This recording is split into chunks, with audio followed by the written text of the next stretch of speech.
చూసారా ఫ్రెండ్స్, సీతక్క గారి అధికార దర్పం.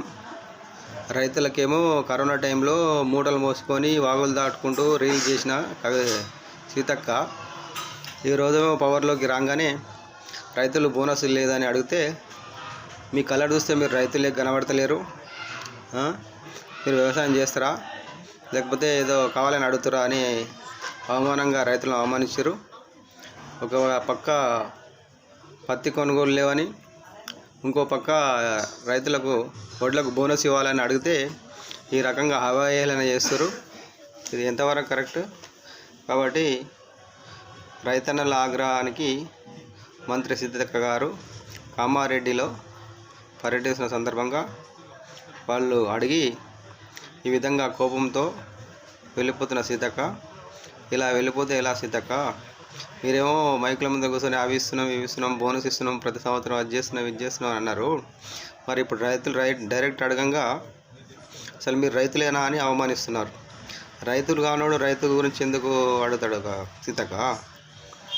ఒక కారు నడిపేటోడు వచ్చి రైతుల గురించి అడగడు కదా, ఒక ఆటో నడిపేటోడు వచ్చి రైతుల గురించి అడగడు కదా. కాబట్టి రైతులు కాబట్టి వాళ్ళు ఆరుగాలం కష్టపడతారు కాబట్టి వాళ్ళకు బాధ కలుగుతుంది కాబట్టి వాళ్ళ కడుపు మంతుంది కాబట్టి మిమ్మల్ని ప్రశ్నిస్తారు. ఆ ప్రశ్నకు మీరు సమాధానం చెప్పాలి, ప్లస్ వాళ్ళకు న్యాయం చేసే విధంగా ఉండాలి. కానీ మీరు అధికార దాంపంతో కోపంతో వాళ్ళ మీద ఇష్టం వచ్చినట్టు చేయకండి. ఎందుకంటే దేశానికి అన్నం పెట్టేది రైతన్ననే.